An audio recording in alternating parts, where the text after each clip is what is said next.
Le Conseil des ministres se réunit pour mettre en application le programme national lancé par le président Assad lors de son discours.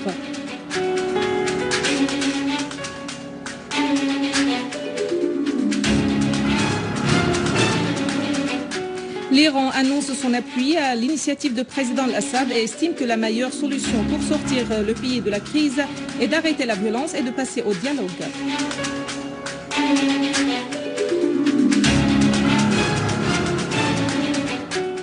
Le réseau Al-Qaïda revendique sa responsabilité des attaques sanglantes perpétrées en Irak à la fin du mois dernier.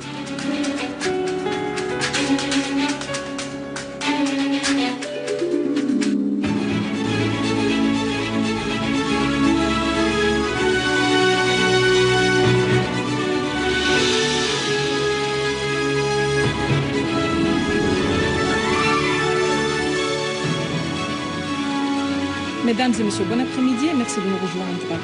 Le Conseil des ministres a entamé aujourd'hui une séance ouverte tenue pour mettre en œuvre la directive présidentielle afin d'exécuter les idées et le programme national contenu dans le discours du président Bachar el-Assad prononcé avant-hier et ce pour trouver une issue à la crise en Syrie. Le ministre de l'Information, Omran Az-Zourbi, a affirmé que le débat touchera tous les aspects, y compris la violence, le terrorisme et les éléments étrangers se trouvant en Syrie et les formations fondamentalistes.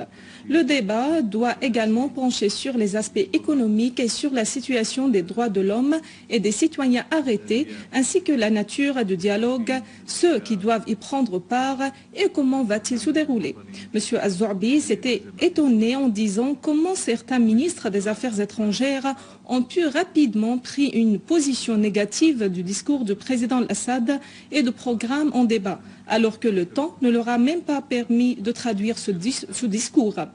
Pour le ministre de l'Information, une commission au niveau du Conseil des ministres sera installée pour entamer les contacts avec toutes les forces et les personnalités politiques, nationales et sociales, en prélude à la tenue de la conférence nationale de dialogue, affirmant que l'invitation est désormais adressée à toutes les forces de l'opposition pour y prendre part, sans aucune condition, seulement dans le cadre du respect de la souveraineté nationale. Pour ce qui est de timing de discours du président Az-Zourbi, M.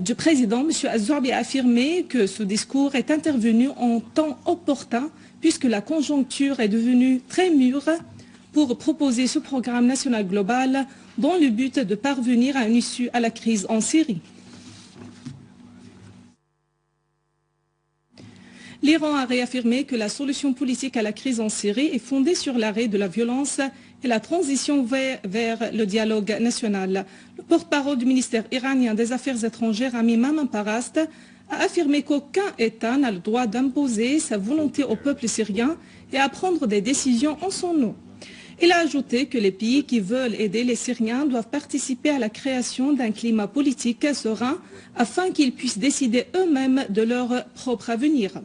Maman Parast a déclaré que l'Iran accorde un grand intérêt à l'initiative lancée par le président Bachar el-Assad dans son discours pour résoudre la crise, ajoutant que la solution à la crise ne sera pas militaire, mais une solution politique. Maman Parast a ajouté que le discours du président Assad est un pas décisif sur la voie du lancement du dialogue et de l'entente nationale en Syrie.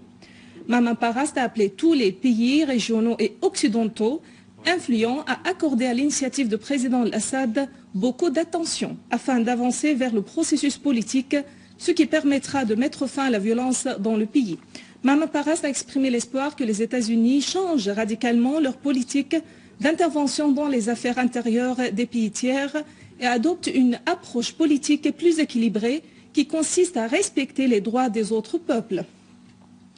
Plusieurs forces nationales, partis et courants politiques ont affirmé la nécessité de promouvoir l'initiative lancée par le président Bachar el-Assad dans son discours. Le Parti de la volonté populaire a précisé que l'initiative du président ouvre la voie devant une solution à la crise en Syrie fondée sur le dialogue national global qui rassemble toutes les forces politiques, tout en rejetant toute intervention étrangère. Le parti a ajouté que cette initiative nécessite un plan d'application détaillé pour parvenir à un plus grand ralliement entre le gouvernement et l'opposition.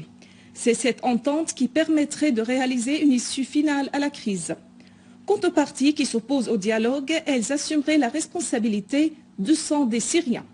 Le dialogue national doit être transparent et ouvert à toutes les causes qui nécessitent d'être débattues, a conclu le Parti de la volonté populaire.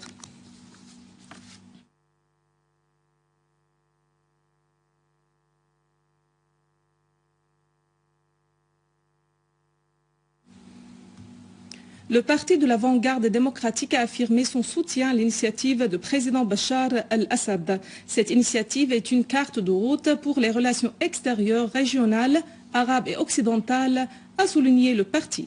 Il a appelé tous les Syriens à dépasser leurs souffrances et leurs blessures pour se rassembler autour des principes contenus dans le discours du président al-Assad.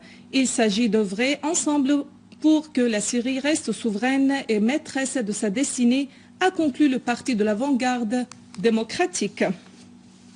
Le Parti de la réforme nationale a qualifié l'initiative du président Assad de vision stratégique pour résoudre la crise et défendre les droits de tous les Syriens de participer à la construction du pays. Dans un communiqué, le Parti de la réforme nationale a appelé toutes les forces politiques syriennes de l'intérieur et de l'extérieur à répondre avec enthousiasme à l'initiative présidentielle. Le Parti de la jeunesse nationale a espéré la réussite de cette initiative en considérant qu'elle constitue un pas positif pour sortir de la crise en Syrie. Le réseau syrien pour l'observation des droits de l'homme a jugé que l'initiative du président Assad vise à créer un grand soulagement parmi de vastes catégories du peuple syrien. Cette initiative constitue une base légale et rationnelle pour le processus de solution politique, a conclu le réseau. Pour leur part, les membres du bureau exécutif du Parti du Peuple a examiné les moyens de mettre en application la carte de route lancée par l'initiative du président Bachar el-Assad. Le bureau exécutif du Parti du Peuple a estimé qu'il s'agit d'une base pour la construction d'une Syrie renouvelée et pour garantir sa souveraineté et son intégrité territoriale.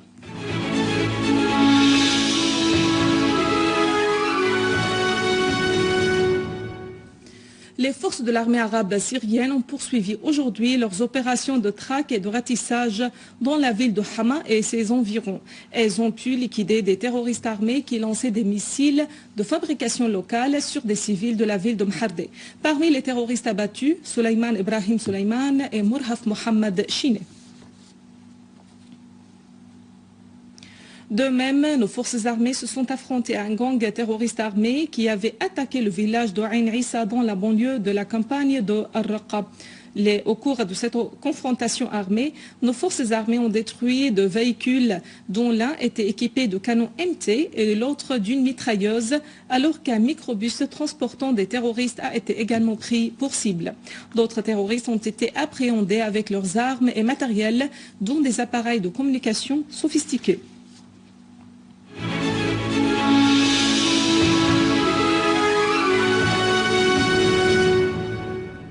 En Irak, le réseau terroriste Al-Qaïda a revendiqué les attentats sanglants qui ont touché plusieurs villes irakiennes le 31 janvier dernier et qui ont fait des dizaines de morts et de blessés.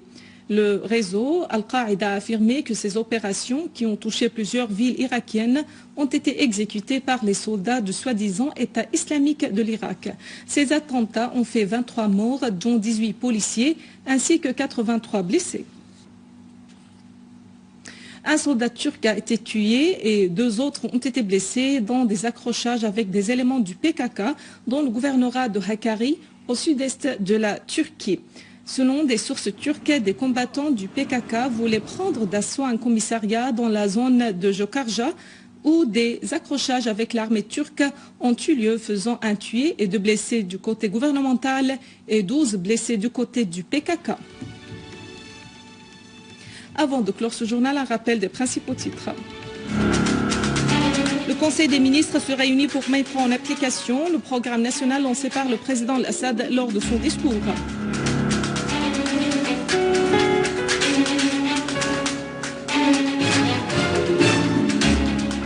L'Iran annonce son appui à l'initiative du président Assad et estime que la meilleure solution pour sortir le pays de la crise est d'arrêter la violence et de passer au dialogue.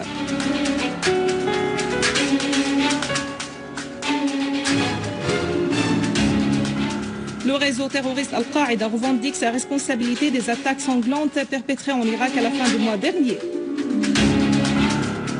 Mesdames et messieurs, c'est la fin de notre édition. Pour la revoir, visitez notre site web syrienonline.sy. Merci à vous, merci à toute l'équipe. Au revoir.